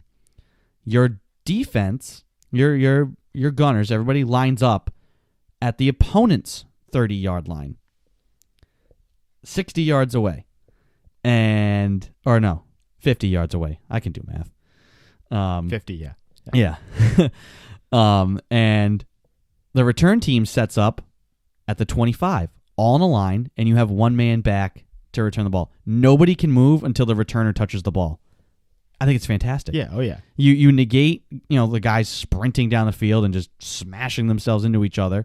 And also it just creates this one wall where, like, if the returner gets by, he's gone. Like, it's either going to be tackled pretty quickly or, boom, off to the races. I don't know. It's interesting. I mean, they play again today, Saturdays and Sundays. They're going to play 2 and 5 each weekend. And so, the second slate of games is coming on later today. I'm going to watch. Yeah, it's entertaining. I'm going to watch. And normally, like, I'll only watch NFL football. I've watched the Grey Cup now and again, like Canadian football. The XFL already made more money yesterday than the American Alliance of Football, whatever it was, the AAF made in its entirety. So, and the way they're trying to integrate the betting into it, like they want to make like, I've heard they want to have like live betting. Like NFL is trending this way too. Like they want to have live in-game betting. So like you're there at the stadium, you can be like, oh, I want to bet, if they'll make this third down or not. And you can do that in real time. Yeah. The XFL, I guarantee you, will get there quicker than the NFL. And that's just going to drive people into the stands. So as long as they're filling seats and they're putting a good product on the field, why not? I'm going to watch. Yeah, especially, I'm going to watch. I'm entertained. Like after the NFL just ended, if you're a football fan, why not? It's entertaining. Yeah, right now is when you need that fix. Yeah. The football fix. Before baseball. Baseball. Oh, yeah. Baseball. Let's get to baseball. Let's do a quick Red Sox minute, shall we? This exciting team that can't make a trade. They signed Andrew Benintendi to an extension. Woo. They avoided arbitration with Andrew Benintendi, trying to just bury the rest of the news. The Red Sox. I want to. So just to give the recap, the Sox had traded Mookie Betts and David Price for 2 prospects, a prospect pitcher and a prospect right fielder. Medicals came back, and that pitcher is damaged goods. Sox say no thank you. Well, the Dodgers had gotten that pitcher from the Twins. It was essentially a 3-team deal. So Dodgers go back to the Twins, ask for more. They can't agree. The Twins pull out of the deal. And so now that deal is basically hanging by a thread. So the Dodgers they have to either just make this a straight 2-team trade, in which case they're going to have to pony up more of their own assets. So the rumor was they're going to have to eat more of Price's salary and maybe null and void the other prospect, which I absolutely hate. But that's even worse of a deal for them. I mean, I'm fine with the Red Sox moving on and just get something because you weren't going to sign Mookie Betts. He's not worth 12 years and $420 million because I know you're paying that $420 for essentially 6 or 7 years of good service and maybe another year of like you hope for it. I still don't want to. For a guy that hasn't produced in the playoffs, like his playoff splits are bad. They are. Yeah. Obviously, I think he's an excellent player. He's a great defensive player, and he's one of the top bats. But if you're going to pay a guy that much money, he needs to for the postseason. And there's a big enough sample size now for for it not to just be like, it's not like Mike Trout who only has like one playoff appearance. Yeah. Because his playoff numbers are bad too, but yeah, he has like only 9 plate appearances Yeah, in the postseason. Mike Trout is the only guy in the league that has a crapload of money and also a ton of years. Other than that, it's like 8 and like $300 million for Arenado, things like that. But Betts is not. Betts, I don't think is 12 years, 420. But for a guy that could break down too. Yeah, that's true. He's a smaller guy. If the Red Sox could go like 8 years, 360 or something, I would 100% still sign the guy. He's one of the best players in the MLB and a guy that you should be building around. Don't tell me the Red Sox don't have enough money to sign him, because they do. The luxury tax, obviously, you want to get under this year for the penalties and things like that. But I still think it's kind of a mistake, and the return is just not good. In my opinion. Right now, if it's just, hey, we get Verdugo, right, and the the Dodgers just eat more of Price's salary, you had to trade Betts. I mean, I know the prospect is it's basically a 1-year rental because there's no guarantees that he stays with the Dodgers. So these teams are kind of leery of that, about giving up too much. But you're really going to get fleeced if you're basically you're just trying to get rid of Price, and you had to trade. You basically wanted to dump David Price, and you had to trade Mookie Betts to do so. That's a real bad look. This is Chaim Bloom's first trade, and he's going to get Verdugo, who off-field stuff seems like an issue to me. Just from some of the stuff I've read, he kind of seems like scum. But you're going to trade one of the best players in the league and Price, and get them to eat salary, and Verdugo, who is not a guarantee to work out. That's a rough start to your go. So the trade basically, they either work out the 2-team trade, or the trade is off unless the Dodgers find another third party, which I can't imagine they would. Who's going to want to jump on this crap train? Yeah, no. It's bleep show. So that's going to be fascinating to see if like Price and Betts wind up back in Boston this year. That'd be ugly. I hope not. But I do really want Price gone to begin with. I would love to keep Mookie, but oh my God, what an absolute crap show this is now. Yeah, it's turned ugly. What continues to remain ugly in the MLB is this Astros cheating scandal. More came out this week. The MLB published their report, and the Wall Street Journal went out and did their own digging. And boy, oh boy, did they come up with some interesting stuff, Christian. Lying right through his teeth. I'm blanking on his name. The GM. The GM, yep. Lying right through his teeth, apparently. So let's blame the bench coach. He doesn't even say Alex Cora's name in the report. The bench coach. Not good. Jeff Lunau. Lunau, that's it, yeah. And so he knew about the whole thing. So a couple of guys came up with this code breaker, is what they called it. And they were doing it in 2016, I think. Before Cora was even there. Yeah, so Cora was the fall guy in the report, and I'm not saying he wasn't involved. He clearly was, and he probably was here too, in Boston. But man, dude, what are you doing? You just straight up lie in a report, and then once someone does some more digging, you just look like, not good. And I would say for some of these guys, they might get another job. This guy might not now. I don't know.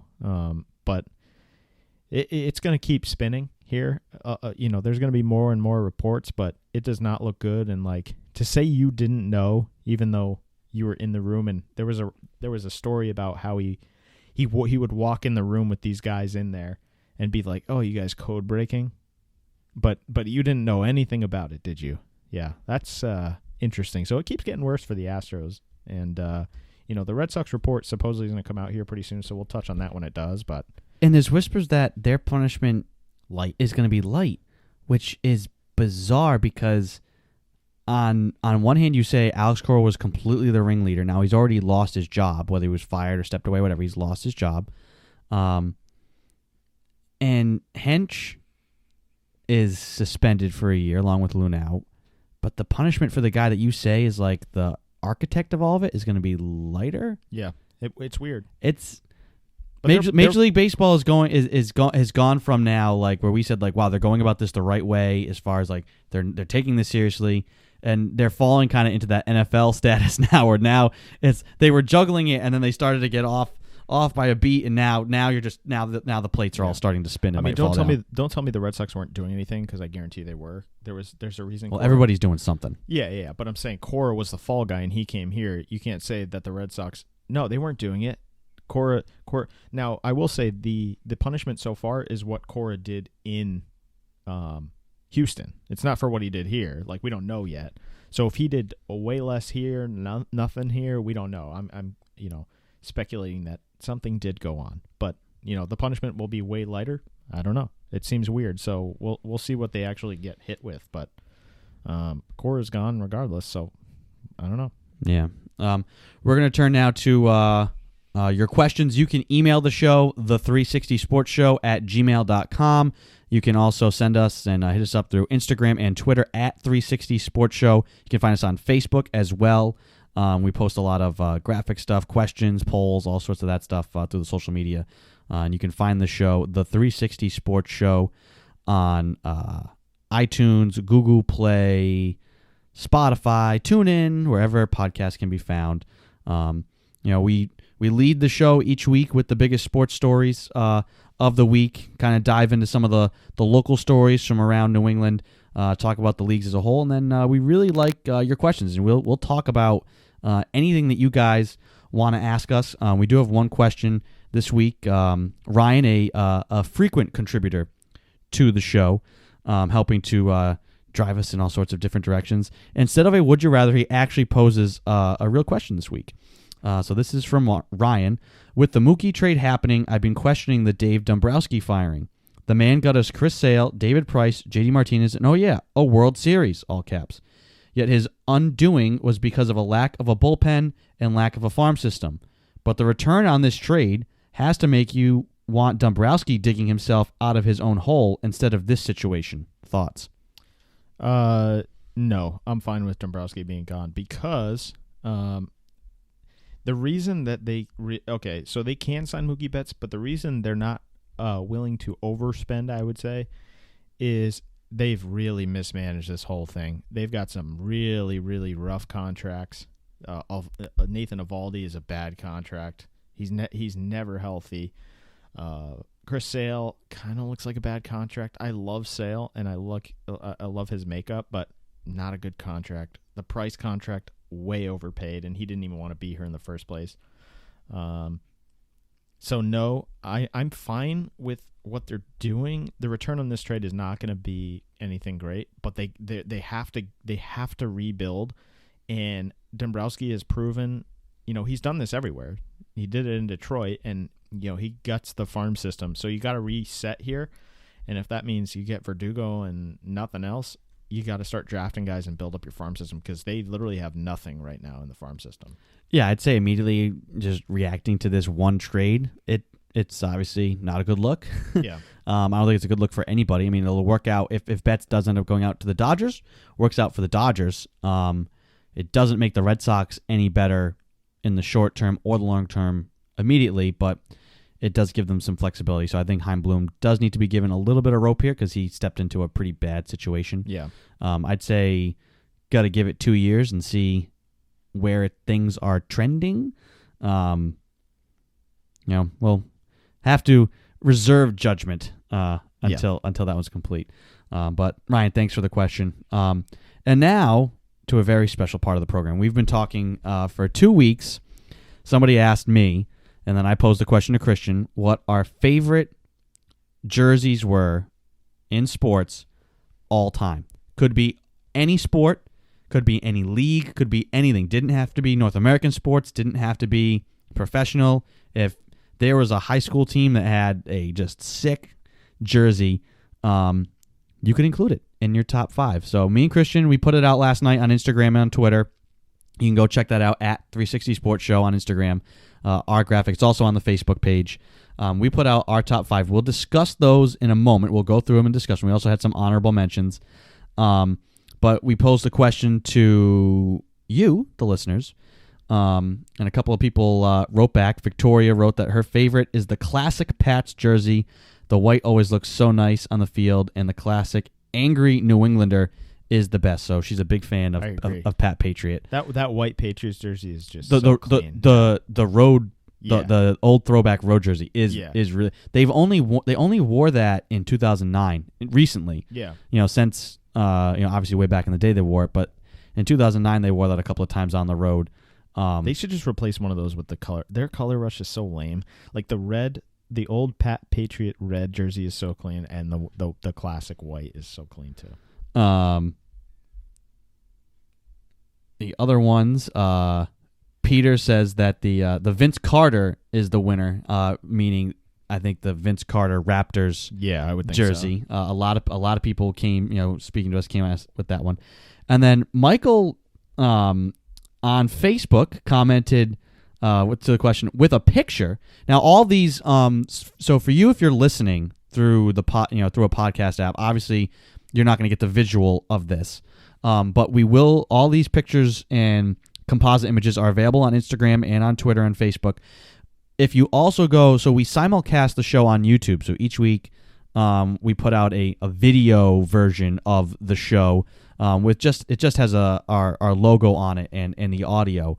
But for this week, during this segment, I will be posting these pictures as we're discussing them in there. So if you want to go check out the pictures along while we're talking, you can go to YouTube for that, or you can just go right to our social media pages and find them. So Michael sent us a composite image, and some of these, I don't know who they are. So he really took it to heart to go and find some teams. Well, some of them are obvious. We've got the Charlotte Hornets, the old teal throwbacks. I don't know who this is on the right. The bottom left, I think this is Sweden's national hockey team. That's what I'm thinking. Yeah, in the top right there, I think. Do a quick Google for me, while I'm looking at this. Google Sweden's national hockey team. So we have the Swedish national hockey team jersey. Then we have the old throwback Atlanta Hawks, the green with the blue and white stripe. The Denver Nuggets. Swedish, yeah. It is? Yeah, the Swedish national jersey, yeah. Okay. And then we have the Atlanta Hawks throwbacks, and then the Denver Nuggets, the rainbow jerseys. Lot of 90s NBA, 80s and 90s NBA in these, and that's going to be a running theme as we go through this because 90s NBA jerseys were lit. Oh, yeah, they were so good. So that's where it started to get tough to make choices. Top right here, I gotta try and zoom in and see if I can see this logo. Soccer team of some It's sort. a soccer team, blue. It looks like a national team jersey. A national team jersey. Here, let's do a quick search for national soccer team. I want to say France, but I don't think that's right. Jerseys. And of course, this is just going to be all, are you shopping for... They all look alike. The national soccer? A lot of them look alike. I think...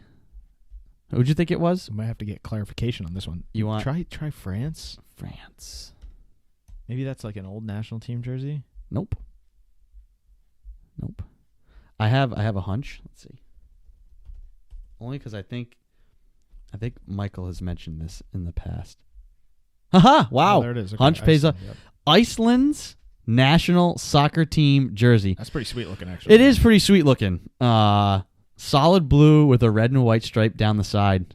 That is a good pull. I'm a big fan of the Swedish national hockey team jersey too.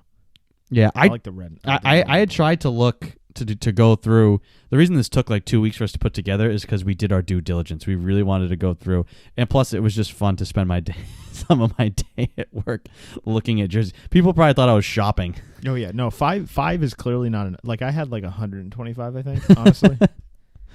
But yeah, so thanks to you guys for sending in a couple of your own takes. I think we actually, let me go check. I think there was one more. Somebody else had commented, I think somewhere. I want to make sure we get to everybody. Yep, somebody said the Raptors jersey is definitely number one for me. That's from Steven. So yeah, everyone loves those classic purple and that purple stuff. So we're gonna get into our picks now, our top five. And as you said, Christian, this was hard. It was really, when I started making a list, and I was like, oh, this is gonna be a lot harder than I thought. So we'll go one by one. So my first pick, big shocker, the 90s NBA Raptors jersey, the purple with the Velociraptor with his rocking his claw Jordans and a basketball. It's just it's classic, it's cool, it's loud, and I just love it. Yeah, it's so fresh. Yeah, that was on my list, but I was like, you know what? I'm gonna go a different route anyway. That was definitely in like the top 8 that I chose. I NBA as well. Vancouver Grizzlies, just insane. Love the teal and also that font. Yeah, just those are so much better than the New Jerseys. But man, the 90s NBA jerseys were just so good. Awesome. Yeah. Awesome. There was a lot of them that when I started looking, I was like, oh man, I want to go with this one and this one and this one. It's so tough. So those were our first picks. I went hockey next, and I went with the Anaheim Ducks. And there's a whole bunch of different iterations of their logo, but I went for the one with the duck mask, Mighty Ducks. the Mighty Duck jerseys. Yeah. Can't beat the Mighty. I mean, that's all you need to know.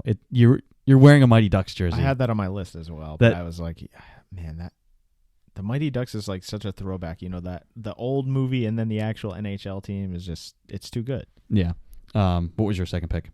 So I went, contrary to popular belief, because I don't think many people like these for some reason, at least from what I heard, but the Color Rush all lime green Seahawks jersey, the neon, I love those. Colorblind people don't like those jerseys. Yeah, that's I have true, a friend who's colorblind, and when they started the Color Rush thing, the Jets were playing the Bills, and it was an all red team versus an all green team, and he's like, I don't know who anybody is. But also, real as an kind of honorable mention off the I'm going to do this a lot because I love like a bunch of variations, but the old Seahawks jerseys when Matt Hasselbeck was the quarterback, the lighter, like lightish green teal kind of thing, those are so good too.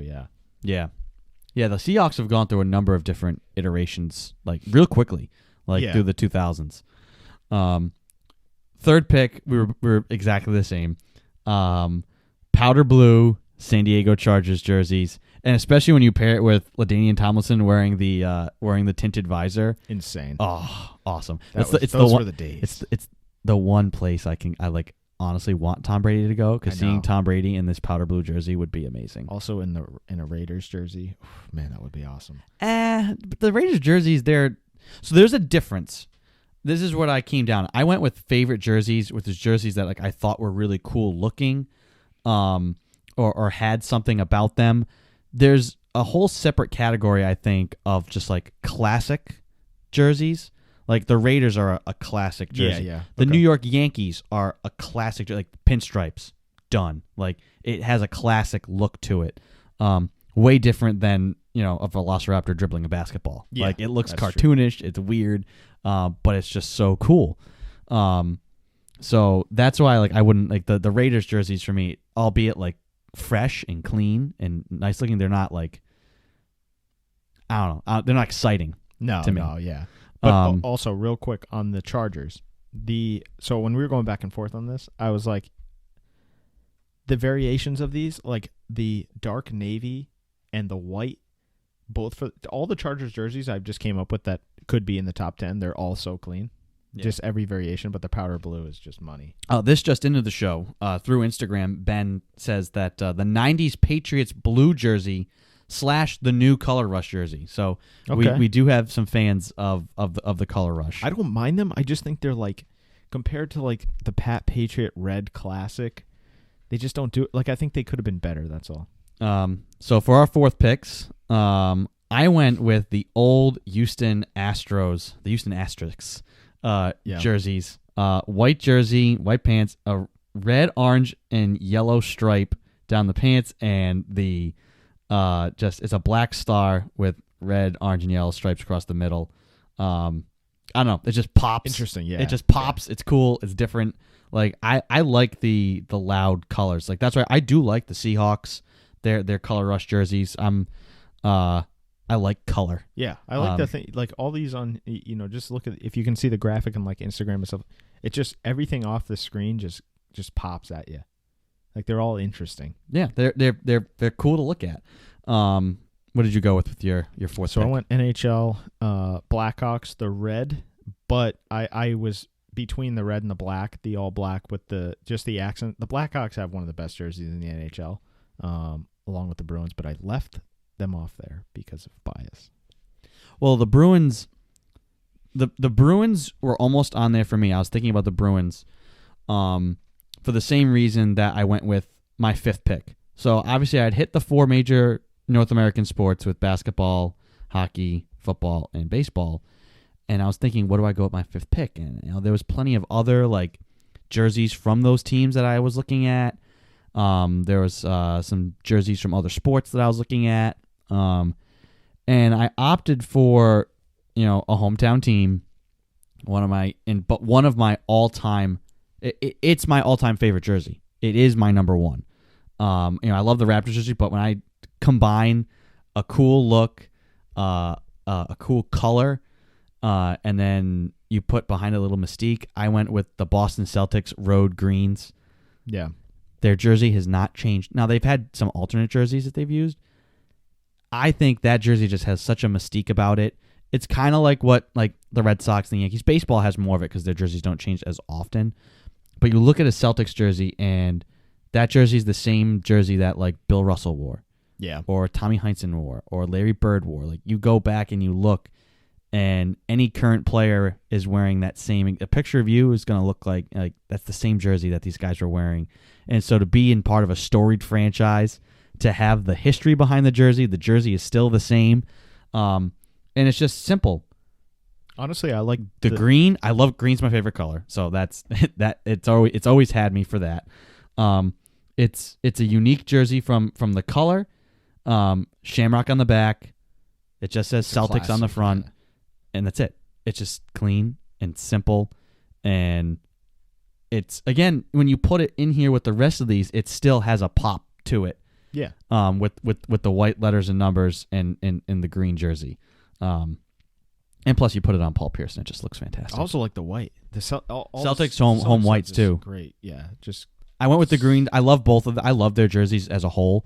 I went with the greens just because the green is there's so many images. I go back and you look at footage, that green pops. You go back and look at old grainy 60s footage, that green pops. You go look at, just go watch the 2008 finals with the purple and gold and the green. Yeah, you just stole it right out of my mouth, Christian. I was gonna say that's why I like that. It's also what adds to it is the Celtics Lakers rivalry is you have these two colors that just should not go together ever, purple, yellow, and green. But it's just so good. But you look at that and it just evokes something because of the epicness of those matchups. What was your fifth pick? So I went a little bit for Ken Griffey because I loved Ken Griffey as a player, one of my all-time favorite baseball players. But the Mariners, can you tell I like teal? I like yeah. There is some consistency with your jerseys. I wanted to throw an MLB jersey in there, and I was like, you know what? Who? Maybe the Rangers. It's the Mariners. They had some sweet jerseys back in the day. There's a little bit different variation now, but the teal Mariners jersey with the white and the symbol there, yeah. So that's our top 5. Now, this is where we want to get freaky. I want to talk about our honorable mentions. I had so many jerseys, and this is where I kind of allowed a little bit of my own bias to slip in. So we'll go one by one. We did 3 honorable mentions. And again, if you're wondering yo guys, this is a podcast, we can't see, go to Instagram. Or go to our Facebook page or go to Twitter. We put these out. You can go look at them. Or in a couple of days, you can go to YouTube and watch the YouTube version of the podcast where I'll have these graphics up while we're talking about them. But my first pick, we've already discussed it, the Pat Patriot uniforms, the New England Patriots, the home reds, white helmet. I love that color. That red looks so good. Definitely, I would say, one of my favorites for the Patriots. The reds are just so good looking. When paired with Pat Patriot too. Yeah. I think that wouldn't look as good with the current Flying Elvis silver helmet. You have to have the white helmet with it. Yeah. No, just the whole scheme with it, the blue accents in there too. It's just so good. And so who did you go with for your first honorable mention? I'm gonna add one in here at the end too, by the way. The never ends. We just love jerseys. Yeah, it's like sneakerheads. We're jersey wear. I don't know how you can't be a jersey head. Jersey head, yeah. Sounds weird. I went back to the NBA 90s. A head jersey, isn't that just a hat? Huh? All right, no, sorry. Go ahead. Maybe. Yeah. I went Utah Jazz when John Stockton, Karl Malone, Jeff Hornacek, those days. You know what? NBA again, 90s NBA. Yeah, the 90s NBA jerseys. I could have picked about 34 of them, even though there's only 30 or so teams. But the Utah Jazz classic, the mountain range, and just this color scheme on it. Can you tell I like teal? Because there's teal there. But just one of my all-time favorites again.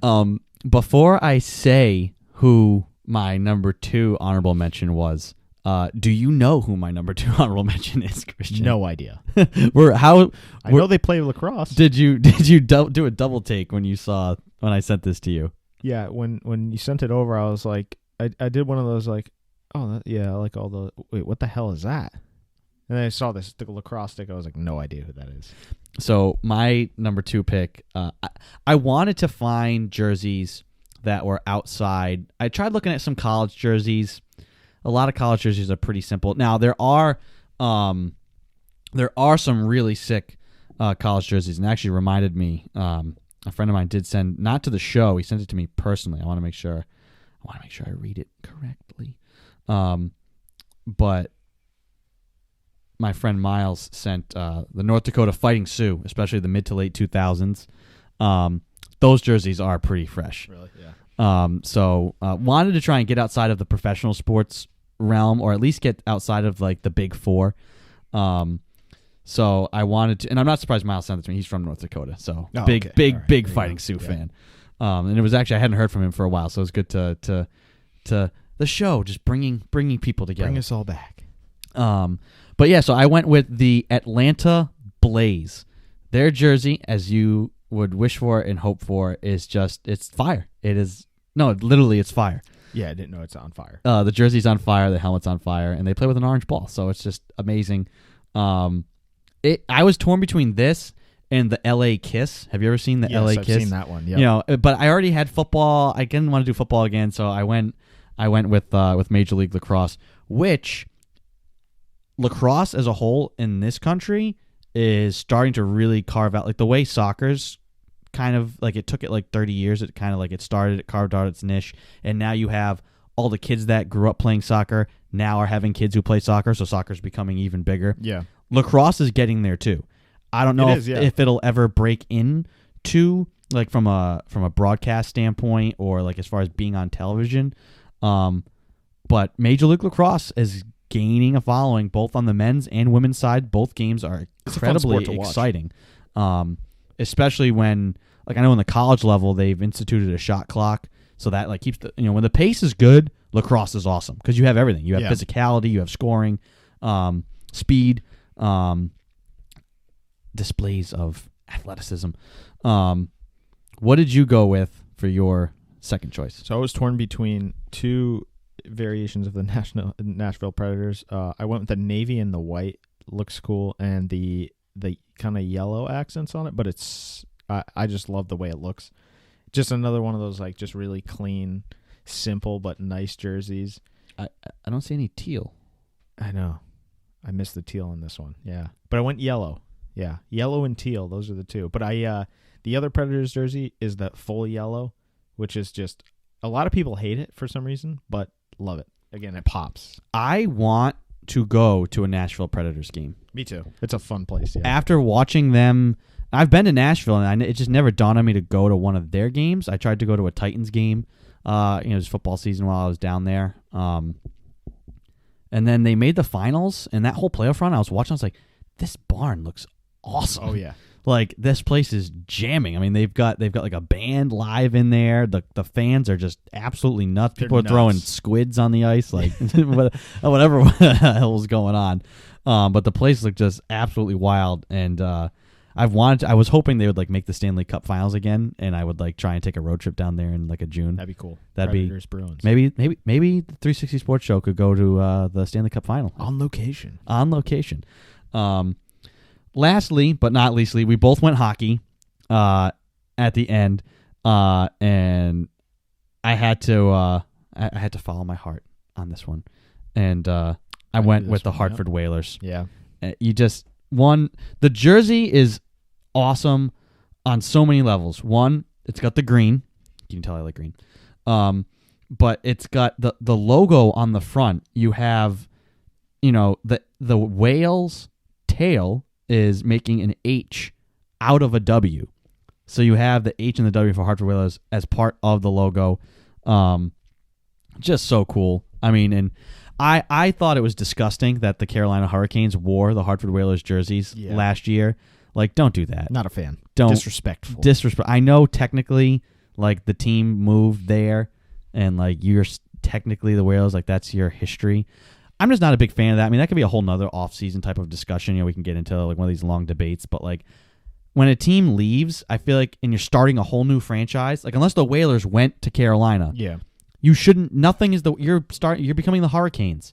Have your own records, start everything fresh, 100% new. You don't get to have Hartford Whalers history. Yeah, no, like that's it's totally different. Yeah, it's just annoying, but one of the best jerseys ever in my mind. Yeah, so that's super why I went. Nice. Yeah, and your last the final. pick, the final, even though it didn't make the top 5, but we had to put it in our honorable mentions. Yeah, We wanted to save the honorable mentions for last because this is where we kind of allowed ourselves to get a little different. I would have probably had the Bruins and Celtics in the top 5, but I wanted to go outside of Boston because the obvious bias. But I went with the Bruins Winter Classic. Both Winter Classics jerseys are super cool. The old-fashioned, just the spoked B, or even without the spoked B on the front, the black, gold, and the white. I mean, black and gold is just like, you can't go wrong, and it's just the best. That's like kind of like my version of, the Celtics for you. The Bruins, the black and gold, just speaks. And their normal jersey has that mystique about it too. We talked about like the jersey hasn't changed, just black, white, gold, spoked B. Yeah, that's it. Just clean. The home and roads. I love the Bruins road jerseys, the whites, the road whites with the spoked B. It's just so good. Classic, and it's that same thing. It looks the same throughout history for the most part. Another team I was thinking about was the Detroit Red Wings. They were one that I was considering, but then they kind of fell into that like, it's strictly because it's classic. Like, it's just that you're just looking at like one of the like a historic team that has like it's a really cool jersey. Do I really love that flying wheel that much? I don't know. But you want to keep piling on. So what have you pulled up here? I got a couple for you. One, real quick, the Atlanta Thrashers. I don't know if you remember them. Before they got shipped out to Winnipeg. Low-key fire jersey. And also, one of my favorites, I don't know how good the team is. I don't really follow them. But if I did, I would. Did that make sense? Boise State football, college football, their jerseys and their stadium, awesome. Oh yeah, the blue turf and all that. Yeah, and the blue and orange. And, it's just insane. Well, that's the other thing. When doing this, like Oregon, like there's so many. Like the Oregon Ducks have like I don't know, like 500 jerseys, and so they have a whole bunch of cool stuff. But I wasn't gonna pick them because it's like they're trying too hard to be different and have like 500 jerseys that I didn't want to validate. I think we should do this the next like few weeks. Is just pick one jersey at the end of the show and just give a jersey. just talk about it. The next one of these, I'm going to bring up a question. The next one of these, best stadiums. Ooh, that's good because there's also like that's another one of my things. Like I have like a list of like top 5 stadiums I want to go see. A game in. That's going to be interesting because I mean, obviously, I haven't been to all the stadiums, but I know a lot about certain stadiums. The aesthetic and stuff. The aesthetic, just how they look. The new LA stadium is going to be insane. And same with the Vegas Raiders. Yeah, that supposedly that looks like the Death Star for you Star Wars. Yeah, no, I've seen a couple of pictures of that. That's a good question to throw out to the listeners. I mean, if you guys want to send stuff into us like this, we love the fun games. We've had a lot of would you rather questions. This question was fun about the jerseys. It took us some time to get to it, but enjoyed the process. You can go check out the graphics we put together on this. And give us your comments. Give us your thoughts. Maybe if we get a lot of feedback, we can continue to talk jerseys next week. And yeah, your thoughts on favorite stadiums. I like that. To either see a game, whether you've been there or you've heard or want to go, send us those through email. You can email the show, the 360sportshow at gmail.com. You can also find us on Instagram, Twitter, and Facebook. Hit us up wherever. And we're going to be having some merch coming out soon, so stay tuned for the merchandise. Boom. And yeah, go ahead. If you haven't, if you're finding us for the first time, give us a like, give us a follow. You can subscribe through SoundCloud, and you can also find us through iTunes, Spotify, TuneIn, wherever podcasts are found, including Google Play. And if you can't find the podcast for some reason, drop us a message, and we'll help you out. So unless we have any other business, I think, Christian, I think that's the show. Yeah, it's a good one today. Yeah, fun. We had a lot of good talk. NBA chatter. We'll ramp up the NHL chatter as their trade deadline approaches, and still, even though football season is over, still a lot happening in the world of sports. A lot to talk about, and go watch the XFL, people. See ya.